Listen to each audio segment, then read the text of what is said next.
say that unknown military don't enter the place of one village for inside Imo State. No be small thing, no. They say the bombardment where they go on for inside that area.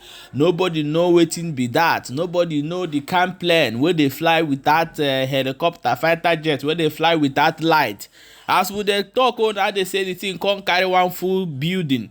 Where they upstairs where they build can carry everything for grand. Now we say how this one they don't read though. Our brother where they call no sonkwa don't come outside, come bring this update, come outside. My people, as that one they happen, they say that there is one man will come outside we talk say he need the head of Gentle the Yahoo. As we dey talk right now, they say that unknown government don't catch am. My people, things are happening. We go play the two videos, may you watch and see wetin dey happen right now before we come back and continue. Don't forget say see there for Pump Info News here where we dey bring you ogbonge news as it dey happen. Now watch the video of waiting about this our brother where they call Sonkwa talk before we jump inside another one. Stay tuned. A very quick one on a serious security breach. Merenamo Lumpiri. The boundary between Amol and Omonjam, Noni Hitempiri, Mbitolo LG, a very serious security breach. And we want the government of Imo State to look into this. This is not a joking matter. This is not a drill. This is serious. This is serious. I'll play the video now. Helicopter, the Amolos Naha, Horona Baliane Ferrari. Na bali hotel today. Ni ma bali helicopter ni hoko. Ane Ferrari around 4 o'clock in the morning. A tour bomb. Na one uncompleted building. No moneke. Amolumpiri. Nampitolu LGA. I will play the video now. Very short clip. I will play it now so that you will see what we are talking about.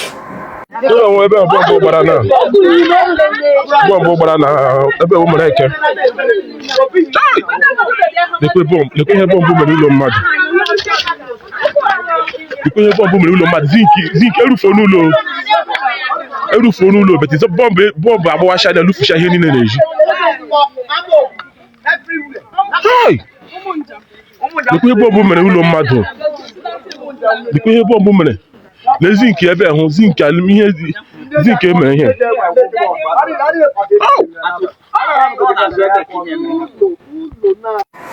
So please, we are asking the government of Imo State to do something immediately. Do something immediately. I'm a hundred through the bomb.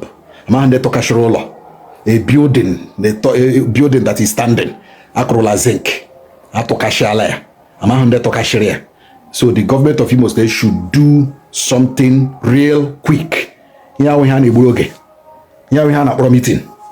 This needs a swift action to protect life and properties of Ndembi Tolu, especially Ndamo Lumpiri and Ndembi Hitempiri.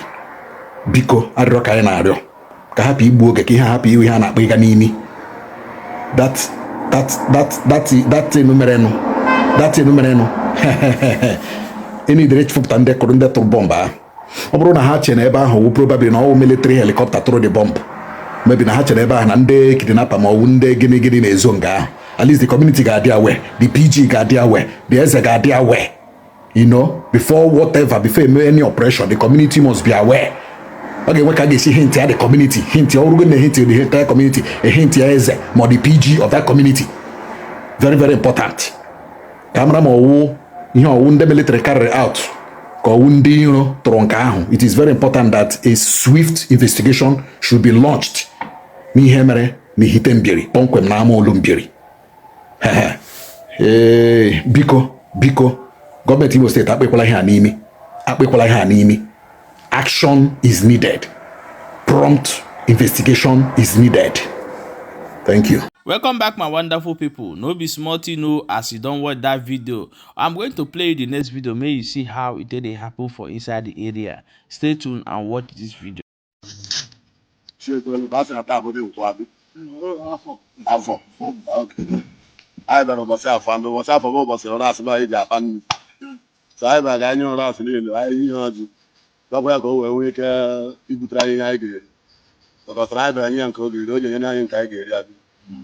we don't really guy what are there. Oh, one kind of no one can go and so you na go So ya guys, we got to die to continue.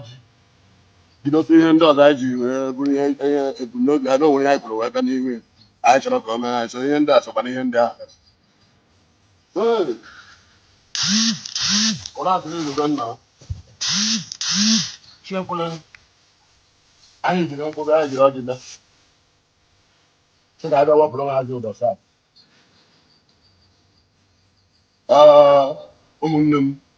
Asụma na mmadụ ụzọ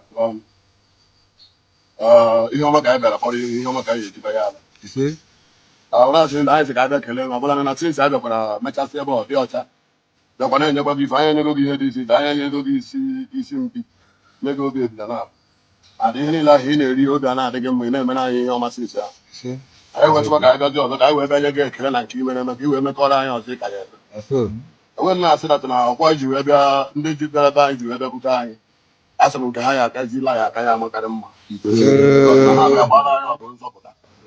adị nzọpụta ọgụ ha bịara gbara anyị doro m n'anya n'ụbọchị taa tụrụ n'ọgụ nzọpụta ka ha bịara gbara ụmụnne ha enwe bụrụ n'ụtụtụ taa ka m matara na onye mebisiri obodo a na-akpọ ilu bụ Gentle Lion abịa amabụrụ na ọnyanwa mana Chukwu abịa ma Chukwu okike onye kere n'igwe kee ụwa ka anyị abịara n'elu gị n'ụtụtụ anyị wee sị na onye a mebiri obodo anyị bụ anyị sị na isi ya ka anyị chọrọ anyị enyego ụra asị isi mpi nye obi ebile na ihe a chọrọ na-abụzi isi Gentle Lion and ihe m chọrọ isi ya bụkwa from now till this month end na ọ gafe ha this month end ma na ụra asị n'ilu be nna m a na-arụ ọrụ mana asị m bi ebe a na ihe ọbụla ngwere nkwu na ọ ga-abịa na mmezu eburu m ụzọ jee Eagle Square na Abuja sị let there be peace ewetụzie m bịazi obodo na mmewuo peace na obodo ma na peace ga-adị all over the world enwe na ize na ọta be nna m bụ ụra asị wee sị na ihe niile na-achọrọ peace ebe ọbụla ha nọ ihe niile mebiri obodo anyị bịara wepụ peace nọ na ndụ anyị nye anyị pen ana m ewere their peace today ana m return that peace back to my land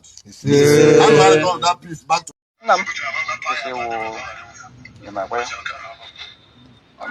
videos anyị na-ahụsị ka ihe webụ m n'uche gị ikwe emesodo ọ dịrị ala Igbo na mma isi Gentle ịchọkwara anyị efe ka m gwa unu nke bụ eziokwu ebelivu na ndị plan Gentle bụ Naijiria nọ dịka e wee mebie ala Igbo because ọ esi na-edere dịka otu m si wee na-ekwu oche m egburu Humphrey na ndị ọzọ sị na nwere ya na mụ na onwe m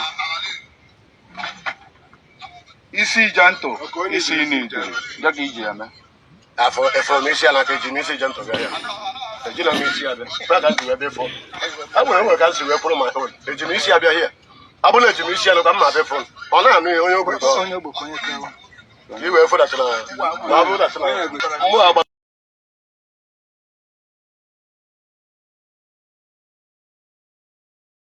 Okay, my wonderful people, welcome back. As you don't watch that video na so e be o, and I will say more quickly carry and go show na more know as it dey happen before we go jump inside the next ogbonge news. Abeg make you try to share this video so that other people go get the information and know how they go dey take dey do their waka. If you watch am you no share am, that means say you no wan make your people sef o. Share the video as you don read.